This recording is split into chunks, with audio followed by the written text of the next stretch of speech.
Hello friends, welcome back to Radhi's World. അപ്പോൾ ഇന്ന് നമ്മുടെ ബ്രൂഷിലെ ഡേ ട്രിപ്പിൻ്റെ ലാസ്റ്റ് പാർട്ടാണ്. ഫസ്റ്റ് പാർട്ട് കാണാത്തവർക്ക് വേണ്ടി ലിങ്ക് ഞാൻ ഡിസ്ക്രിപ്ഷൻ ബോക്സിൽ ആഡ് ചെയ്യുന്നുണ്ട്. അപ്പോൾ ഞാൻ ഫസ്റ്റ് പാർട്ടിൽ പറഞ്ഞിരുന്നല്ലോ ബ്രൂഷ് കനാലുകളാൽ കണക്റ്റഡ് ആണെന്ന്. അതുപോലെ തന്നെ ഈ കൊച്ചു ടൗൺ നമുക്കൊരു ബോട്ട് റൈഡിലൂടെയും എക്സ്പ്ലോർ ചെയ്യാൻ പറ്റും എന്നുള്ളത്.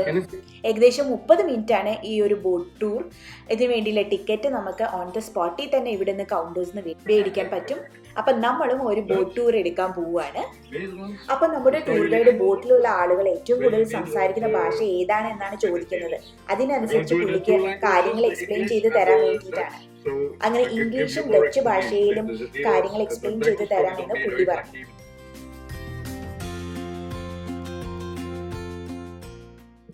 അപ്പോൾ ഇനി നമുക്ക് ബോട്ടിൽ ഈ ബ്യൂട്ടിഫുൾ ടൗൺ ഒന്ന് കണ്ടു നോക്കാം.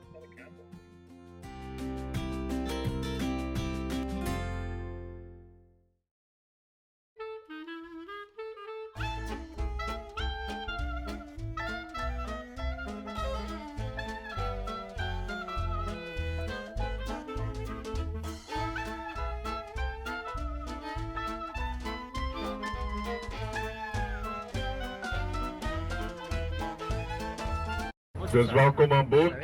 Mijn naam is Alain. Ik zal uw gids zijn voor deze rondleiding. So welcome aboard.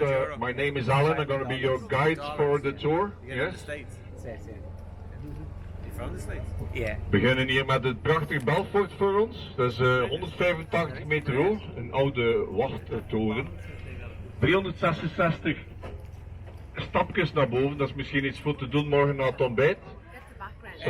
En 45 ballen boven. Met een gewicht van 27 ton samen. So here in front of us the Belfry Tower, 185 meters in height, 366 weight together is 27 tons.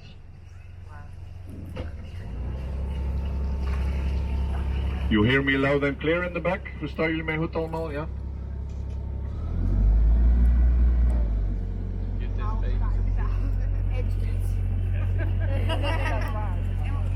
Dus wij hebben de Fransen ook in onze stad gehad en ze hebben een souvenirtje nagelaten onder Napoleon Bonaparte in 1821.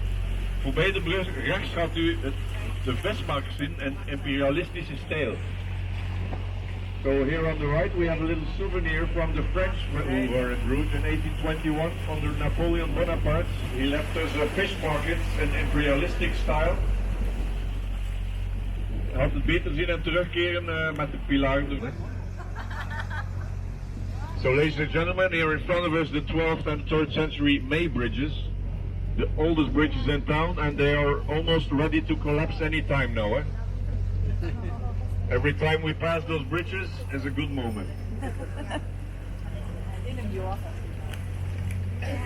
Klein beetje info over de kanalen, 16 kilometer binnen de stadsmuren, 5 kilometer gebruiken we voor de rondleiding.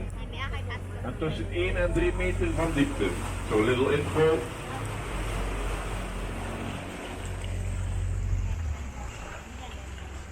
Little info on the canal, 16 kilometers inside. 5 kilometers we use for the tour and the depth is between 1 and 3 meters. Aan de rechterkant zat u het pelikaanhuis zien met de rode vensters. En de rode deur met daarboven het embleem van de pelikaan. Dat was het huisje voor de arme mensen, gegeven door de rijken in de middeleeuwen, voor de alleenstaande oudere mensen. So here to the right, the Pelican House was given to the poor by the rich in the medieval days. And to live for free, now with the social security system, they still use those houses for the poor and the elderly.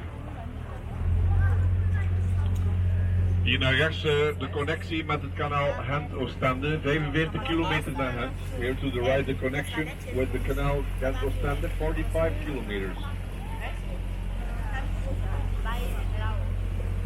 Hier voor ons had u het mooie barokkerkje Sint-Anna. Is heel gekend ook voor zijn prachtig interieur. Here in front of us you see the nice little baroque church dat hier direct zit.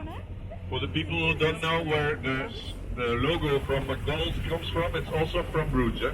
So here, the little white house on the left, kleine huisje linksboven.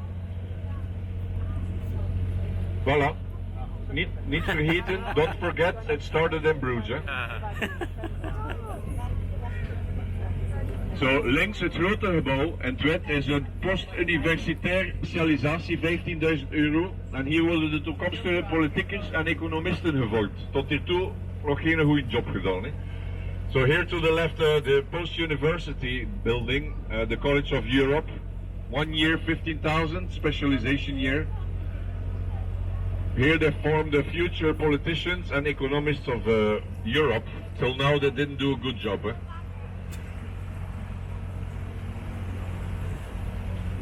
Ook zie je de huisjes links en rechts met de trappengevels. Dat is typisch voor de lage landen. Dus Vlaanderen, ook in Nederland zie je dat. So the houses with the staples left and right is typical for the lowlands. So the Flanders also in Holland and Ghent.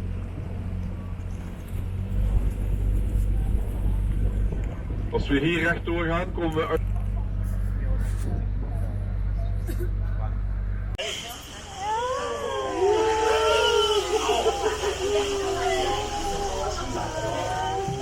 Everybody still aboard? Yes? Hier voor ons heeft u het kleine brugje die leidt naar de ingang van het Beheinhof. U ziet het alleen nog Benedictus zustertjes die daar wonen en alleen dames mogen daar wonen, dus geen mannen toegelaten. Je kan bezoeken tot 6 uur, om 6 uur sluit het. Hè. So here in front of us the little bridge going to the entrance of the beguinage. Only Benedict's sisters living there and women on their own, so no man allowed inside. Allee, to visit, yes, but not to live there. So you can visit it and the gates close at 6. Het is hier het dorp en het centrum van Bruges. Dus actually it's a village inside the city of Bruges. It's completely on its own. Dames en heren, het einde van onze prachtige tour op het water. Ik hoop dat u genoten heeft van wat u zag. Ik hoop dat u ook genoten heeft van mijn uitleg als gids. Indien u tevreden bent, kan u altijd een kleine tip nalaten bij het uitstappen van de boot. Ik hoop dat u voor de rest van de dag nog een prettig verblijf vindt. We are almost at the end of our tour. I hope you liked what you saw and I hope you liked the explanation of your guide. If so, you can on the way out of the boat. Experience ആയിരുന്നു ശരിക്കും പറഞ്ഞാൽ ബ്രൂഷിലെ ഈ day trip complete ആയില്ലായിരുന്നു എന്ന് തന്നെ തോന്നി. അങ്ങനെ boat trip കഴിഞ്ഞ് നമ്മൾ നേരെ എത്തിയത് ബ്രൂഷിന്റെ തന്നെ ലാൻഡ്മാർക്ക് എന്ന് പറയുന്ന മാർക്കറ്റ് സ്ക്വയറിലാണ്. ഈ മാർക്കറ്റ് സ്ക്വയറിനെ വേണമെങ്കിൽ ബ്രൂഷിന്റെ ഹാർട്ട് ഓഫ് ദ സിറ്റി എന്ന് തന്നെ വേണമെങ്കിൽ പറയാം. കാരണം ഇത് സിറ്റിയുടെ സെൻട്രൽ തന്നെയാണ് സ്ഥിതി ചെയ്യുന്നത്. ഇവിടെ മിഡീവൽ ടൈംസിലുള്ള കുറെ ഗോത്തിക് ആർക്കിടെക്ചർ സ്റ്റൈൽസിലുള്ള ബിൽഡിങ്സ് ഒക്കെ കാണാൻ പറ്റും. ഇത് ബെൽഫ്രൈ എന്നറിയപ്പെടുന്ന ഒരു ബെൽ ടവർ ആണ്. ഇത് പ്രൊവിൻഷ്യൽ കോട്ട്, പണ്ട് കാലത്ത് പ്രൊവിൻഷ്യൽ മീറ്റിംഗ്സ് ഒക്കെ നടന്നിരുന്ന ഒരു ബിൽഡിംഗ് ആണ്. പിന്നെ അതിൻ്റെ അടുത്ത് കുറെ ഓപ്പൺ റെസ്റ്റോറൻറ്റ്സും.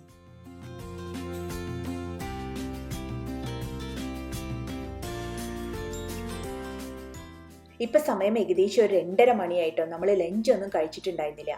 അപ്പോൾ ഓരോ റെസ്റ്റോറൻറ്റ്സിൻ്റെ മുന്നിലും അവരുടെ അന്നത്തെ സ്പെഷ്യാലിറ്റീസ് അവർ എഴുതി വെച്ചിട്ടുണ്ട്. അപ്പം നമ്മളതൊക്കെ നടന്നിട്ടൊന്ന് വായിക്കാം, നമുക്ക് പറ്റിയ ഒരു റെസ്റ്റോറൻറ്റിൽ കയറാൻ വേണ്ടിയിട്ട്.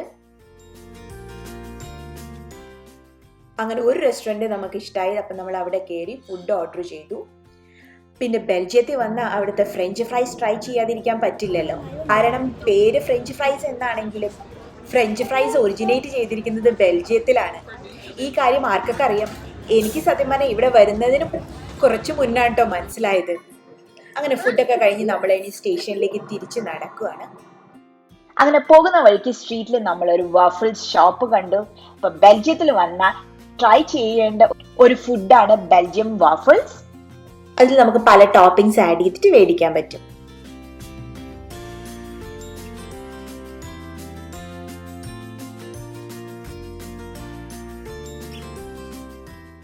അപ്പം അങ്ങനെ നമ്മൾ ആ വന്ന പാർക്കിലൂടെ തന്നെ തിരിച്ച് ബ്രൂഷ് സ്റ്റേഷനിലേക്ക് പോവുകയാണ്. അങ്ങനെ ഒരു അടിപൊളി ദിവസം ബ്രൂഷിൽ സ്പെൻഡ് ചെയ്തതിന് ശേഷം നമ്മൾ തിരിച്ച് പാരീസിലേക്ക് പോവുകയാണ്.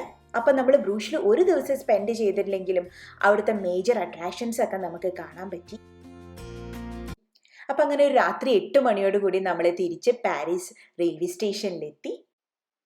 ഈ കാണുന്ന പിയാനോ ഇവിടെ സ്റ്റേഷനിൽ തന്നെ ഉള്ളതാണ് കേട്ടോ. നമ്മൾ ആദ്യമായിട്ടാണ് ഒരു സ്റ്റേഷനിൽ പിയാനോ ഒക്കെ വെച്ചിരിക്കുന്നത് കാണുന്നത്.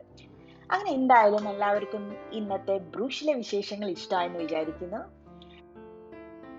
അപ്പൊ എന്തായാലും നിങ്ങളുടെ അഭിപ്രായങ്ങൾ കമന്റ്സ് ആയിട്ട് ഇടുക കേട്ടോ.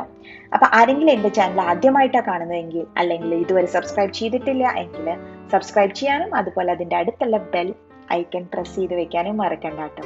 Thank you for watching.